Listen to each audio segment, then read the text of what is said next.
thank you so much for being here.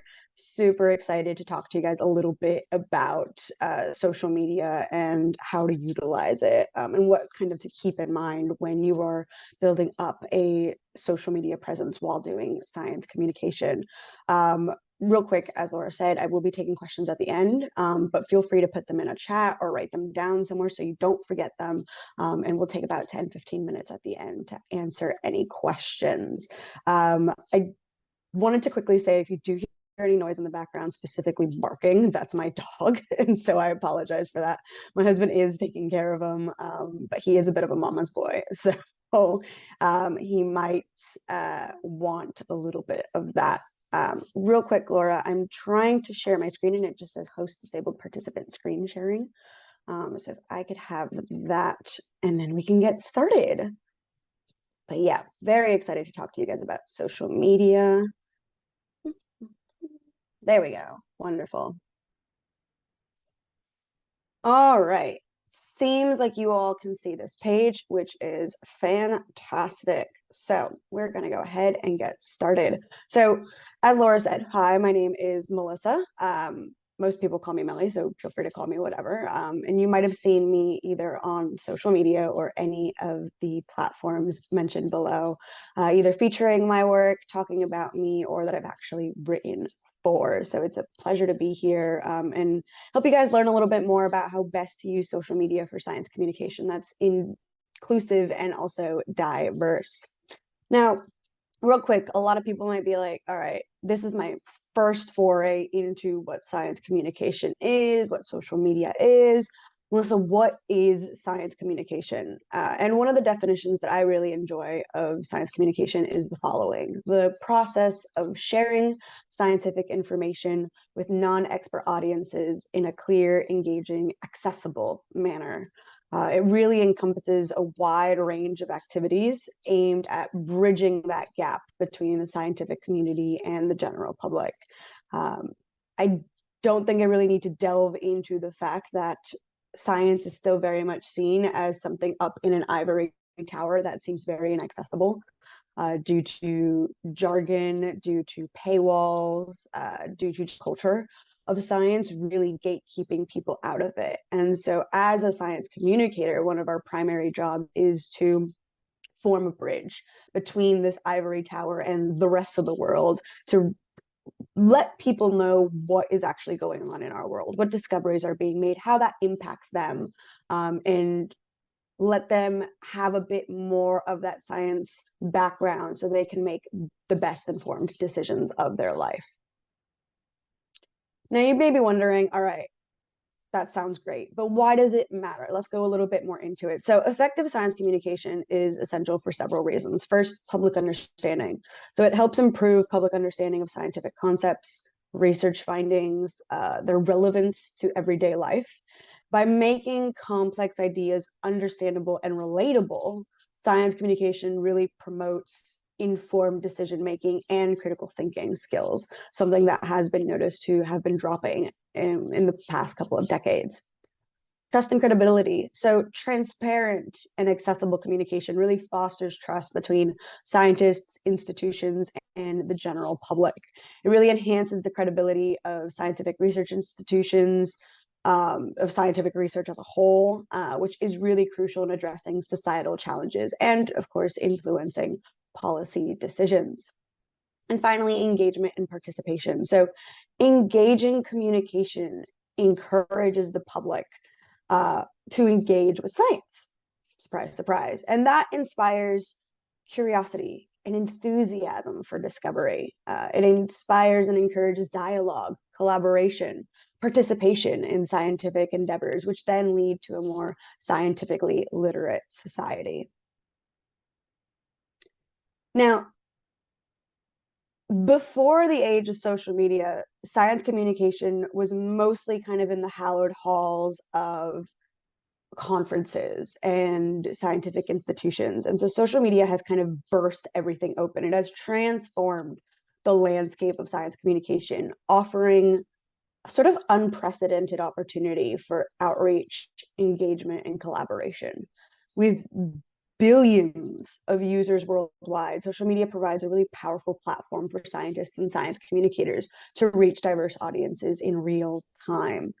Now, social media facilitates the direct interaction between scientists and the public, which breaks down traditional barriers and allows for more immediate and personalized communication.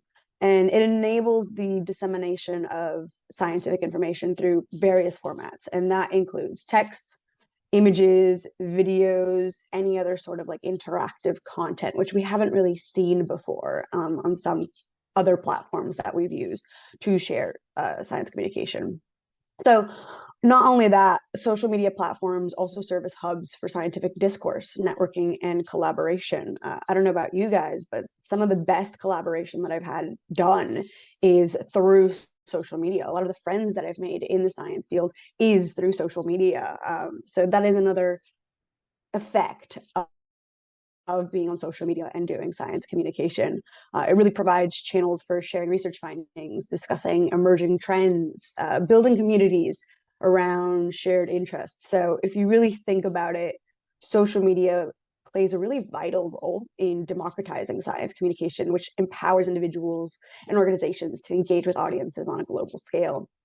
So by embracing social media as a tool for science communication, it really opens up new possibilities for reaching, inspiring, and educating diverse audiences about the wonders and the importance of science, which I think is one of the best things that we can really do. Now, this workshop isn't going to be about which platforms to use, what times to use them, or anything like that. That's a bit more nuanced, and honestly, it's ever changing with the algorithms and everything else. So I'm not going to go into that. I'm going into the deeper, broader part of science communication on social media, which is the big pillars, what you should be focusing on when you are creating your content. When it comes to timing and all that other stuff, we'll talk about that a little bit more towards the end. But that is the bulk of this meeting, or this workshop is going to be talking about the pillars that I think you should be focusing on. So the number one pillar that you should be focusing on is understanding your audience. So if you want your science communication efforts to be effective, you need to do three main things in my eyes, and what has worked for me in the last decade. One, identify your target demographics. Two, analyze your audience interests. And three, tailor your content for engagement. All of that falls under the umbrella of understanding your audience. And you're like, oh, Melly, that's three things. That's not that hard. Well, it's not as easy as you think. You may be wondering, how do I identify that? What does that mean? What tools are out there to kind of help me a bit more into it? So understanding your demographics is super, super important for creating content. So demographics refer to the characteristics of the specific population segment that you are aiming for. And that includes age, gender, location, education level, interests, behavior patterns. And by analyzing that demographic data, you can tailor your content to better resonate with your target audience and then maximize your engagement, which is what you want for science communication efforts.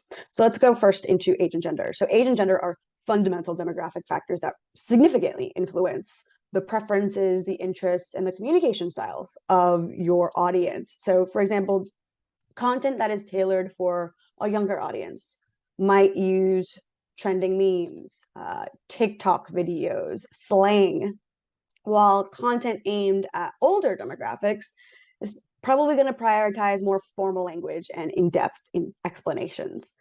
So for example, what I post on Instagram, which is a younger demographic, it's more like millennials, ages 18 to about 35, is a mixture of memes and a little bit more of lengthy talks, whereas Facebook, which has an older demographic for myself, that is more formal language. It's a bit more in-depth explanations. It's not as much throwing out memes or anything like that. Every now and then I'll put one on, but again, keeping those audiences in mind, that's kind of how I differently tailor my content. So I can put out the same exact piece, but I'm giving you different things of that piece based on your age and your gender and those demographics.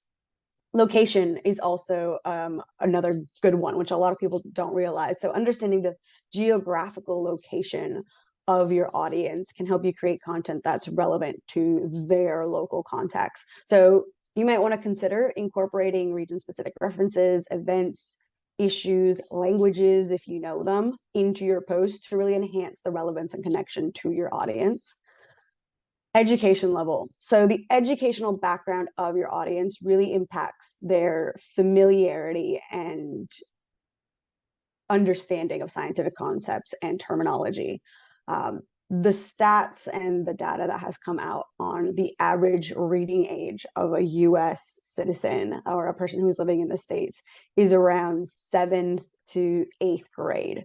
That is like the language that they feel most comfortable reading. So you're not going to be using big words when you are talking to them because they're not going to understand it. So having that education level in your head is great for how you speak to people. So you want to tailor your content to match the knowledge level of your audience. Avoid using that overly technical jargon or assuming prior expertise unless it is appropriate. You know, if you are giving a talk or you are providing information for a group of experts, obviously that terminology is going to differ from, say, going to your kids' pre-kindergarten class and giving a presentation there.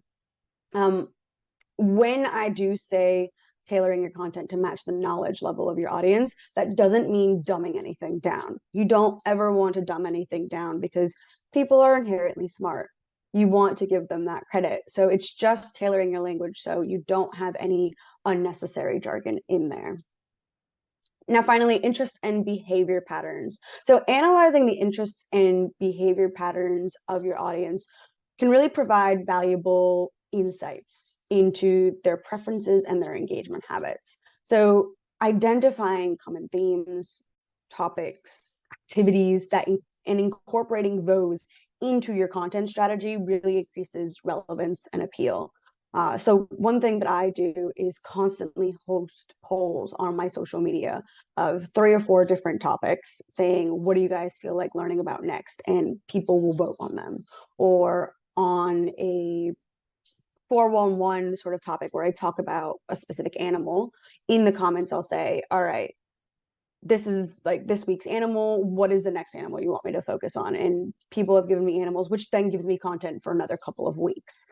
So constantly interacting with your audience and figuring out what their interests are, or just doing a little bit of a deep dive on their profiles and seeing what they interact with is really helpful for your content strategy. So as you can tell, by understanding who your audience is and what motivates them, you can really create content that resonates with them on a personal level, which then fosters stronger connections and drives meaningful engagement with your work, which is what science communication is all about, having that communication, that dialogue with this audience. Now, by adapting content to suit the interests and preferences of your audience, you're going to not only have a more engagement with your audience, but honestly, it's going to be more rewarding for you as well, because you're going to be building these stronger relationships and driving greater impact with your science communication efforts on social media. So with tailoring your content, going off of what we've just talked about identifying the target demographic and what to keep in mind, choose topics that align with their interest, with their priorities, consider different types of content. So again, like I said, with Instagram, I post very differently with how I post to Twitter, or X as it's now known, which is very different from what I post on Threads, on Facebook, on all different platforms. I could be delivering the same exact information, but giving you different tidbits of it. And it could be in different formats as well. One of them could be a reel, a video. One of them could be an infographic. One of them could be an article. I do a lot of article writing for Forbes, for Cosmos, for other platforms. And so sometimes that might be the best way of getting that information out there. Just figure out what resonates best with your audience, what kind of content they like, continue to, zhuzh it up, make different types to accommodate those diverse preferences in learning and, of course, consumption habits. Incorporating interactive elements. So like I said earlier, doing polls, quizzes, Q&A sessions to participation and or encourage that participation and engagement is crucial. And then maintaining an authentic voice throughout the whole entire thing. You know, you want to sound like you. That is what people are going to latch onto. That's what makes you unique as a science communicator, is your voice. So of course, making sure all of the content that you put out has your voice behind it. Now, crafting compelling content. A lot of people are like, all right, I have no idea what to do, Melissa. You want content that is going to bring people in. It is essential for capturing the attention of your audience and having that meaningful engagement on social media. So here are some tricks for good engagement. When you're creating something, you want to think of these things: storytelling, visual appeal, call to action, timeliness, and personalization. And I'm just going to take a quick sip of water real quick. Hi, Melissa. Whilst you're having a drink, I'm slightly worried that my Zoom's saying that we've got less than a minute left of the meeting, Ooh. even though I've scheduled it to last for 2 hours, just in case we went overtime. So if it does cut out, everyone just make sure you re-click the link. I'm hoping that should work. If not, then I will quickly repost a new link. But yeah, we'll just have to see what happens, because I've been playing around with it. Yeah, we'll just have to see. The joys of technology. Literally. All right, let's hope for the best, guys. All right, let's dive into it. So, storytelling. You want to craft narratives that evoke emotion, that are interesting, that are something that evoke curiosity, that draws your audience. And I'll go ahead and share that screen again. Joys of technology. Always pivot, though. We always pivot.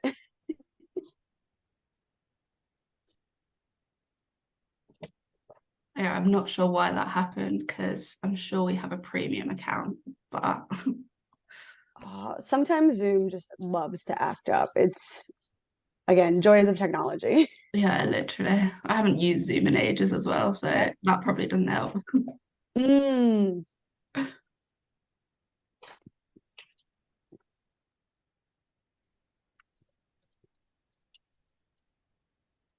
right. I think we've got quite a lot of the people who were in back that I can see. So I'm going to go ahead, jump into it again. Thankfully, this is recorded, so nobody will miss anything. All right. So when you are crafting your compelling content, there are a few things you want to think about: storytelling, visual appeal, call to action, timeliness, and personalization. So storytelling, you really want to craft a narrative that evokes emotion, intrigue, curiosity, really drawing your audience into the conversation that you are trying to start with your content. Visual appeal. So you want to utilize eye-catching visuals such as high quality images, graphics, videos to really enhance what people are looking at. People love pretty pictures, people love pretty videos. So you want yours to stand out amongst whatever people are scrolling. Call to action. So encourage your audience to interact by including clear call to actions within your content, within your caption, within whatever it is that you're talking about. And then that will hopefully prompt likes, comments, shares, or other forms of engagement with your content. Timeliness. So social media is fast evolving. You want to stay relevant with whatever is happening. So address current events, trending topics, seasonal themes that are of interest to your audience with the work that you put out. And of course, personalization. So you want to tailor your content to reflect the preferences, the interests, the needs of not only your audience, but also you, to make it more relatable and engaging. Now, you're thinking, all right, Melissa, what about multimedia? So multimedia is representing the information in a nice little package that's interactive. It's a combination of text, audio, video, graphics, and animation. And it really helps convey complex information, making it easier for your audience to understand and engage with your content. Now, incorporating images, infographics, videos into your posts can significantly increase engagement and retention rates. So experiment with different multimedia formats to find out what resonates best with your audience, whether it's short videos, interactive graphics, live streams, games, such as what I do. So I host a number of games on my different social media platforms, Name That Shark, which I post a picture of a shark and give you multiple choice, and you have to pick what it is. And I tell you either directly through the Instagram polls, or I make you wait until like the end of the day on Twitter. I do the same exact thing for shark teeth and for different ocean animals as well. And so that's something that people have been playing for years, and they've actually seen themselves grow in their knowledge of sharks and ocean animals. So that makes it fun for people when they're realizing they're learning, but not in a traditional sort of way. They're doing it through a multimedia format that works best for them. So play around with that. That's the whole point of social media, is playing around to figure out what works best for you. I really think by mastering the art of crafting compelling content and leveraging multimedia effectively, you're going to create a memorable and immersive experience for your audience, which then drives greater engagement and impact with your science communication efforts. Now, when you are creating your content, there is something that a lot of people don't remember about. What I try to do with my social media efforts, and I know a lot of people try to do, is make sure that it is diverse and that it is accessible. And a lot of people forget the accessible part. And so ensuring that there is accessibility in science communication is crucial to make that available for everybody, regardless of any disabilities. So you want to make sure that your materials are accessible to individuals of all types of disabilities or of different impairments. And I'm just going to quickly talk through a couple of them, the most, I guess, prevalent. So visual impairments.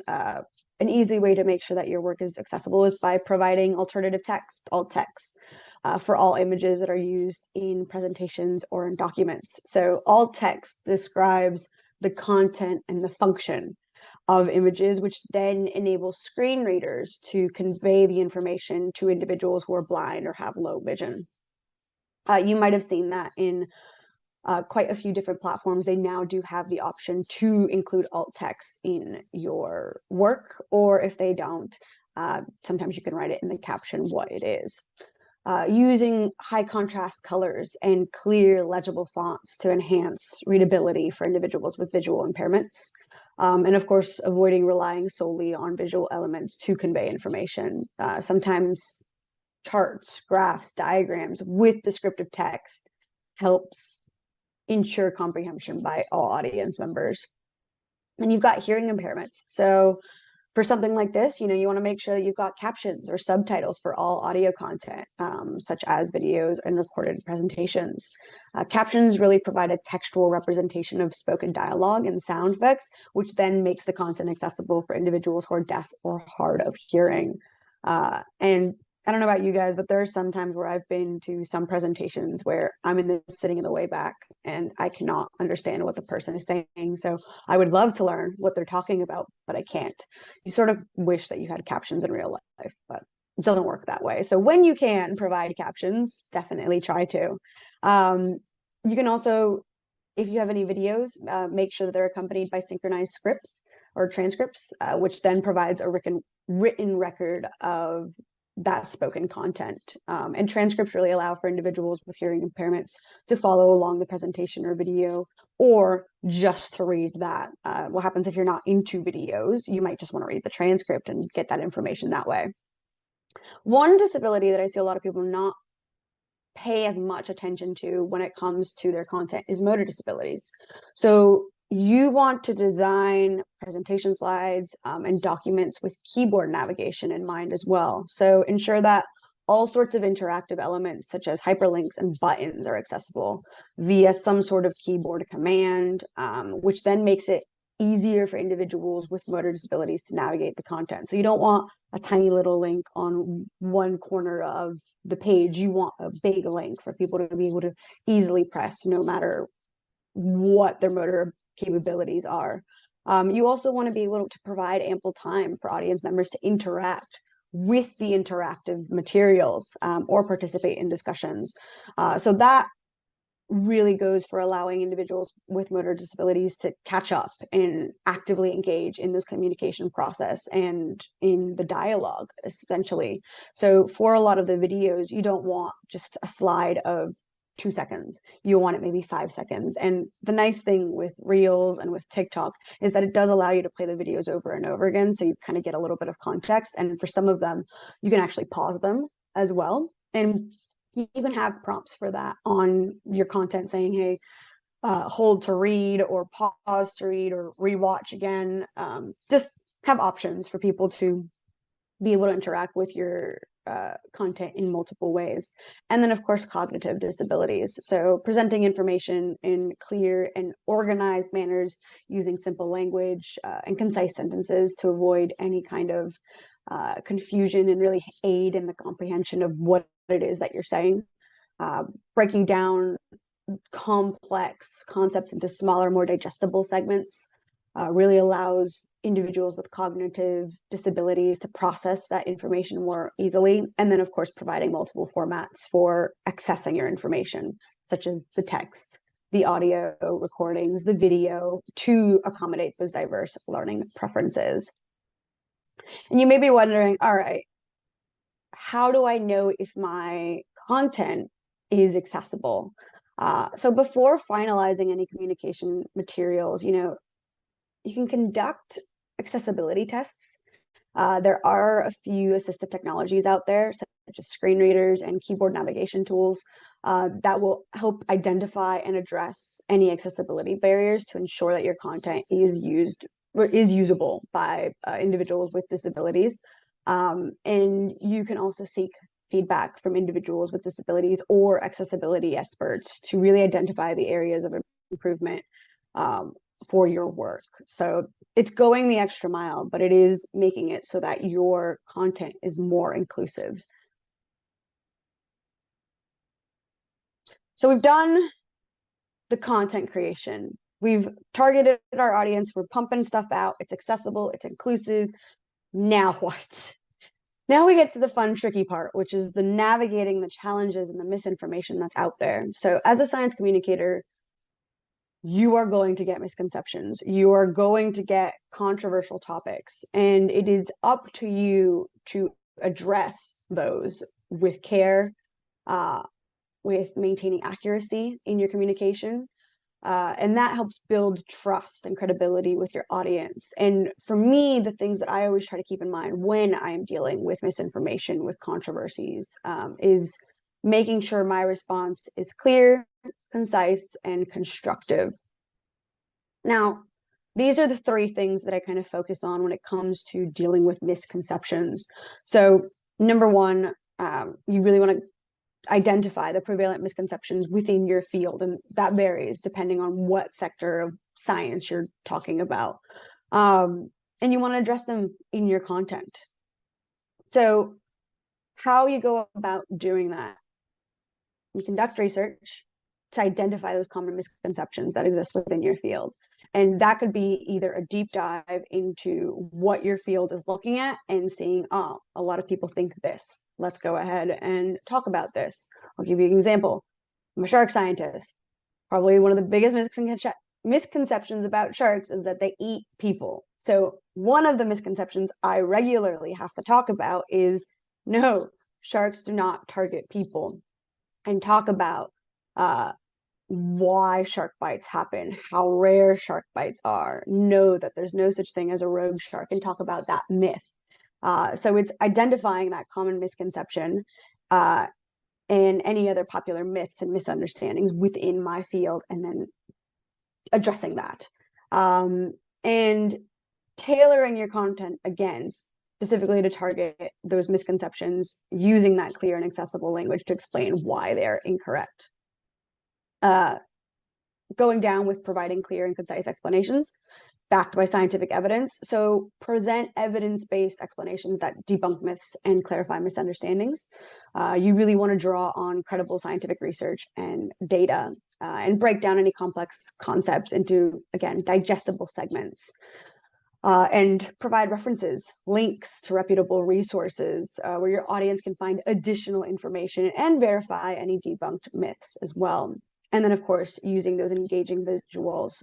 So using infographics, diagrams, animations, graphs, tables to visually illustrate key concepts and enhance that understanding and prove your point as well is really good. I also think using oh my God, the words, analogies and metaphors to relate complex scientific data to familiar everyday experiences is really important as well. And of course, if you can share any real life examples or case studies that demonstrate real world implications of these misconceptions and highlight the importance of accurate information. Controversies. Very similar as well. You want to recognize that controversial topics are going to evoke strong emotions and diverse viewpoints amongst your audience. So approach those discussions with empathy, with understanding, with acknowledging the validity of different perspectives while remaining committed to factual accuracy and scientific integrity. But you also want to foster an inclusive environment where all voices are respected and heard, regardless of their stance on the issue on hand. So people can have different opinions on a specific topic. One, for example, that is quite popular in the marine science world is fishing. Is sustainable fishing a myth or is it actually a reality? And I've recently posted something about sustainable fishing. And so in a few of the platforms that I've posted this on, there has been discourse of, no, this doesn't exist. There's no way, we have to ban fishing completely. Whereas other people whose livelihoods depend on fishing are of a completely different mindset. I am fine with having a bit of discourse, of having a bit of conversation, but as soon as it gets disrespectful, either the communication or the behavior, as soon as it's no longer constructive dialogue and no longer has mutual respect, I shut that down. So it is totally fine to have a little bit of back and forth, people, but you want to moderate any discussions to ensure that all participants feel safe and comfortable expressing their views without fear of harassment or intimidation. So encourage open-mindedness and willingness to engage with different viewpoints on your platform. I think that's a fantastic way of, again, promoting engagement, but also education. You really want to keep the focus of those discussions on facts and evidence that is relevant to the topic that you are talking about. Avoid personal attacks, any ad hominem arguments. If you see that, again, shut it down. Encourage your participants to support their arguments with evidence and reasoned analysis. I believe that really fosters a culture of critical thinking and intellectual rigor, which I'm always for, especially when it comes to scientific literacy. So you really want to focus on that and redirect any discussions from divisive rhetoric, inflammatory language. Really focus on respectful and constructive dialogue. And you can always, if you don't feel like you know the best on a specific topic, you can always engage experts or stakeholders who can provide additional valuable insights and expertise on that controversial topic that you can then present to your audience. So that, I believe, also brings in a lot of credibility on your work, because you're not going around saying, oh, I know everything. It is very okay, even as a science communicator, to say, hey, I don't actually know that. I'm going to go ask an expert for their opinion or for their work and do a little bit more of a deep dive. I personally, I see that as such a respectful thing to do, also such a smart thing to do. So it's okay to say, I don't know, and come back to it. It's a learning experience for everybody. So acknowledge the limitations of your own expertise. I think that really highlights the transparency of your platform and builds trust with your audience. So when it comes to ensuring the accuracy of your communication, and you can take a screenshot of this page real quick, these are a few things that I think of when I am doing that. So verifying the accuracy of the information you intend to share by fact-checking claims and statements, using reliable sources and evidence, cross-referencing information from multiple reputable sources to make sure things are lining up. In educational posts cite your sources and provide references or links to allow your audience to, again, independently verify that information, but possibly learn a little bit more. Acknowledge the limitations and uncertainties of scientific research, being like, look, this is the answer that we know of right now. Things might change as we learn a little bit different, but right now, this is what the science is saying. And try not to oversimplify complex scientific concepts or findings. For some of them, you do need to provide nuanced explanations that convey the full scope and context of the research, and that's okay. It takes a little bit longer, but I think for some stuff, especially misconceptions and controversies, you need to provide that full scope. Of course, clearly define any scientific terms that you're using when you are talking about these misconceptions and these controversies, and emphasize the importance of peer-reviewed research and the scientific consensus in establishing validity and reliability of scientific knowledge about those sources as well. All right, so now's the fun part, at least what I think is the fun part, which is building an online community. And I think this is the bread and butter. This is what you need for science communication to be successful, because by creating a supportive and engaged community, you amplify your message, you foster collaboration, and you inspire positive change. Now, you may be wondering, Melissa, why does that matter? Why can I not just post good content and kind of let everything fall, go viral, get a few likes? Why do I need to interact with people? Well, a strong online community really provides a sense of belonging and shared purpose and fosters connection among individuals who share an interest in science. They see your space as a safe space to be able to interact and talk about their interests and their commonalities. They offer a platform for collaboration, for knowledge sharing, peer support, which I think then enables members of that community that you're building to learn from each other and contribute to collective learning and growth. Not to mention also engaged communities can serve as advocates for science, which then allows them to mobilize support for important issues, raise awareness, and drive action towards positive change. And you may be wondering, how do I do that? Again, it's all about the interactions. That's a lot of what science communication is that interaction with people. So fostering meaningful interactions, there's three things that I kind of really think about: encouraging dialogue and participation within your community, hosting events where that interaction can happen, and actively engaging with them. So for the encouraging dialogue, post thought-provoking questions, prompts, discussion topics to spark that conversation in your community. Encourage your members to share their thoughts, their experiences, their perspectives. For promoting participation, as I said earlier, you can do those live streams, those webinars, those virtual meetups, just something for real-time engagement with your audience. You can invite members to contribute their ideas through user-generated content, guest posts, collaborative projects, and actively engage with your audience by responding to their comments, their questions, and getting feedback from them, which then shows, hey, this person not only cares about my likes and my shares, but they also care about me and talking to me. You're also going to need three things.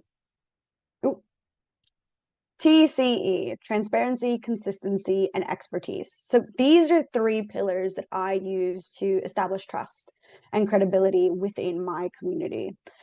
So with your content, with your actions, we show your community why they should trust you and why they should seek information from you. So transparency. Be transparent about your qualifications, your background, your affiliations, so those can see your expertise in the subject matter. That also includes disclosing any potential conflicts of interest or biases that may influence your content. And to kind of take it a step further, you can share the process behind your research, your fact-checking, your content creation. Just shows a little behind the scenes, and again, is good for that transparency. Consistency. Maintaining a consistent voice, tone, and messaging across your social media channels really reinforces your brand identity and establishes that sort of familiarity with your audience. So regularly update your content with fresh insights, updates, relevant information, which shows your dedication to providing valuable, up-to-date content with your audience. And of course, consistently engage with your audience, respond to their comments, address any questions, participate in ongoing conversations to foster that trust and that reliability. And finally, your expertise. You want to showcase your expertise by sharing accurate evidence-based information and citing reputable sources to support your claims. Highlight your credentials, your experiences, your achievements in the field. That then allows you to help position yourself as a knowledgeable and credible authority in your field. And of course, collaborate with other experts, institutions, organizations to leverage collective expertise. And then again, enhances your credibility as a trusted source of information. Now, I did talk about in the beginning, real quick, about what times to post, what's the best platforms to get specific information out. And to be honest, I hate talking about algorithms. They're constantly changing. And to me, yes, they are important, but they are not the most important thing to keep in mind when you are creating content. I think you should focus on creating meaningful, impactful content that resonates with your audience, and then keep those algorithms in the back of your mind being like, all right, I need to use this, this, and this to further amplify my message. There's a quote from, I forget who it was, but somebody says good science is just good science. Like, it will get shared because it's good science. I very much believe the same of good science communication content. Good content is ultimately going to stand out irrespective of any kind of algorithmic fluctuations. And some of you might have already seen that already if you are on social media, is that we're already dealing with some recent changes, recent outages, which are affecting our reach. So if you don't know what algorithms are, a real quick foray into it. So they're an intricate system designed to optimize user experience, often based around engagement metrics. So relying solely on them oversimplifies the complex dynamics of effective science communication. Social media algorithms undergo frequent updates and adjustments, which makes it difficult for content creators to predict or control their impact on visibility. A sudden algorithmic change is going to cause a significant drop in visibility sometimes, even for previously successful content, which then obviously leads to frustration and inconsistency in audience outreach. Many of us are currently feeling that with Meta in regards to Facebook and with Instagram and Threads. Many of us are only reaching a few hundred people instead of the thousands that we used to. So for me, I really think that quality content has a lasting impact and tends to gain traction over time, irrespective of any algorithmic changes or trends. So in-depth articles, informative videos, thought-provoking infographics, they all provide valuable insights into scientific topics that resonate with audiences that are seeking knowledge and understanding. So content that adds value is more likely to attract and retain audience attention, fostering that engagement and loyalty over time, which then gives you the reputation of someone who produces high quality content. And that strong reputation then attracts a loyal audience, fosters collaborations, opens up opportunities for partnerships, sponsorships, et cetera, et cetera. So I wouldn't worry too much about the algorithms. You know, I think content creators known for their expertise, their integrity, reliability, become trusted sources of information past any algorithmic focus, essentially. And I'll kind of give you a little tip of what I focus on. I focus on evergreen content. So maybe like a comprehensive guide or tutorial, something that continues to attract and traffic and engagement months or even years after publication. I have 3 of them on my social media currently, specifically on my website, 3 guides. One of them is things to keep in mind during grad school, the basics of social media and science communication, and also marine conservation topics that are being talked about right now. So I've posted those a couple of weeks ago, and still I am getting hundreds of people clicking on them because they are relevant no matter the time. I have a lot of Instagram reels as well of evergreen content that is just useful no matter the time frame. So final thoughts. I really think that prioritizing top quality content, accessibility, implementing those inclusive designs and keeping diversity on the forefront, especially if you are someone who, for example, speaks multiple languages like me, and you do your scientific communication in both languages. I think keeping that accessibility, that inclusivity, that diversity on the forefront with your high quality content is going to allow you to reach and engage a really wide audience, which then fosters greater understanding and participation in science. And at the end of the day, that is what we do. So we're going to go into a little bit of a Q&A if you guys have any questions. I'll leave this page up because this does have my social media if you guys want to reach out and talk to me about anything. But yes, let's go ahead, have a chat and see what you guys would like to know. And I'll just leave this up for a little bit so you can see all of that. Let's see. I'll actually move that out of the way.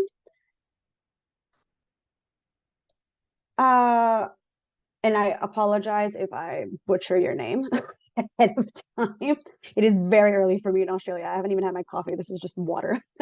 So thank you for highlighting accessibility, Melissa, from Rada. It's often forgotten and not spoken about, but essential to include everyone in ocean conservation conversation. This is exactly what we focus on through our work in the Thalassophile project. Oh, yes, the Thalassophile project. You guys, the content that you put out is incredible. For those who don't know, if you have access to the chat, it's thelassophileproject.org. So definitely check them out. I think you do have access to the chat because I see people liking it. Sarah says, in trying to reach an audience who isn't seeking out science and often sees misinformation, how would you tailor content to get scientifically sound information to them? I'm thinking about marketing for behavior change. Really good question, Sarah. A lot of times, I don't know about you guys, but sometimes I just scroll on social media and I end up on things that not that I shouldn't be on, but I wasn't needing to be on. Usually it's really sad puppy videos. And so a lot of times that could happen with us, where people who are scrolling through suddenly come across the science information, and they come across misinformation instead. Misinformation now is just as rampant as actual factual information. And so I think for me, it would be something along the lines of addressing what that misinformation is and backing up with scientific claims what it is. So off the top of my head, you could do a carousel on Instagram. So a carousel is multiple photos on a specific post for Instagram. You could start with, in big letters, myth, what the myth is. So for sharks, for example, myth, sharks eat people or sharks hunt people. The next photo could be like what the facts are. And then you could talk about the statistics of what shark bites are. You could talk about how rare it is, how very, of the over 500 species of sharks, very few of them have actually had fatal interactions or any interactions like that with people, and slowly start to debunk it. And one of the last slides, or underneath every single one of your statements, you can have references that people can go back to as well. So that's one thing that I would do. It would be addressing what that misinformation is and then saying, this is why this is not correct. Let me back it up with resources. I hope that answered your question, by the way. And if for some reason you can't think of a question right now, if you would like to have a more in-depth question as well, please feel free to reach out to me on any of these social media platforms. I'm always happy to chat. So Ella, any tips for scientific communication in a political advocacy context? The New Zealand government is making some awful decisions for marine conservation. Yes. And I'm trying to explain how it's bad in a way that will actually get through to people. Yeah. So especially when it comes to politics, and unfortunately basically everything nature now, like wise now, is seen as political, it gets really hairy. With the first and foremost, before you start posting anything in regards to politics, you are going to have to moderate those comments. Things will get very hairy very quickly. A lot of times I don't see as much constructive dialogue on those posts. So you want to make sure, you know, it is something, and you can even put it in a caption being like, I'm not going to tolerate any racism, any bigotry, any blah, blah, blah, blah, on there. And so I think in regards to political advocacy, again, handling any of those for this specific topic, it would be showcasing what the New Zealand government has decided to do, and then talking about how the science doesn't really back up their decisions. One example, again, in the world of science, shark science, since that's the world I'm in, the Queensland government has shark drum lines and shark nets. And there's so much science that goes against why that actually isn't the most sound way of keeping our beaches safe. And so what I've seen a lot of organizations and individuals do is they address it head on. They say, this is what the government is doing. This is why they are doing it. This is their reasoning for it. And you can get that from reports, from press releases or anything like that. And then you can go in saying, this is why it's not great. And again, back things up with scientific resources and links and citing anything. So I think the only way to combat bad decisions and misinformation and myths is through sound science. And that's, again, oversharing almost in a way with those links that you're providing that showcase a different point of view. Thank you for that question, Ella. Adhithi, sorry again if I have butchered your name. Thank you for this eye-opening workshop, Melissa. Had a couple of questions. One, I don't really know how to pick a target audience on social media. I tried posting on a public account and just kept waiting. I'm pretty sure that didn't work. Let's focus on that one first. I think you need to figure out what audience you also want to target. If you want to target mostly the older generation, stick to platforms the older generation kind of is on, such as Facebook. If you want the younger audience, go to TikTok, go to Threads, Blue Sky, that sort of stuff. So I think you need to figure out who you want to target your science communication efforts to. Who do you like engaging in conversations with? Who do you like teaching the most? Is it a younger generation? Is it an older generation? Is it the middle generation, like the millennials? And that will really help you then tailor your content to what your wording is, when you post, where you post, which I think is really important. The second thing that you have on there is I've just finished my bachelor's and I think I'm lacking heavily on the expertise part to establish myself and make my communication effective and accurate. You have a degree. So having a degree is a great way of showcasing you have some experience. You don't have to be the be all end all expert. And that's why I said being really transparent about what your qualifications and credentials are. There are many times where people ask me questions about sharks or other ocean animals where I'm like, you know what, I'm not the best person to ask about this. Let me refer you to somebody else. Or I go out and seek that information, then translate that information from whatever it is that my friend or my colleague has said to the audience. So I think when you are starting out in your science communication endeavors and efforts, and you just have a bachelor, which you don't just have a bachelor, you have a degree, which you should be very proud of. And that is part of expertise. You really want to rely heavily on those scientific resources that are out there available already, and back your claims up with scientific research. Because as your expertise grows, then not that you have to cite less, but you don't have to, after every single statement that you do, showcase a link or a reference. Oh, and then I saw that below you were like, should I wait a couple of years, or what else would you suggest I do? Answered it for you. Keep going. Melissa says, how do you keep things positive to motivate people to change while still delivering real facts? Content in this space can feel very negative very fast, and I want to leave with positivity, but a little lost, and so much change is needed. It can be really tough, especially in the environmental world, when we're talking about the realities of what is facing our natural planet, especially our oceans. For me, I think one thing that I kind of try to really focus on is, yes, sometimes I do showcase the negative of our planet, but I also think sometimes we hear too much about the negative, as you can tell. And so I try to also focus on the positive news. There are a few social media platforms on there that will actually do weekly positive news carousels or wheels where they showcase like, hey, this week on planet Earth, this is what happened, and this is like good news. Like this got ratified. We've planted this many coral. We've done this or that. And I think highlighting the positive side of conservation and the efforts that we're making, showcasing, hey, look, we are actually getting things done. And good things are happening is really important.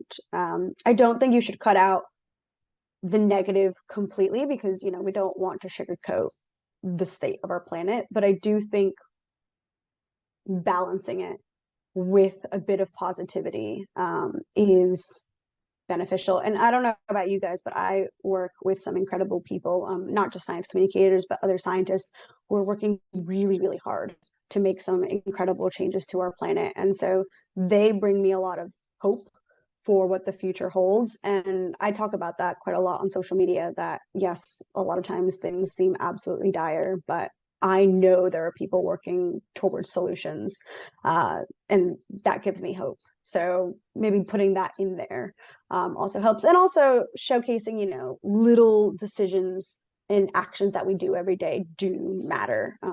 I think, Melissa, yeah. sorry, I'm just going to jump in. We probably have about 30 seconds left before it cuts out Oh, again. So, I mean, I can restart it again. Otherwise, if people have questions, then feel free to message me.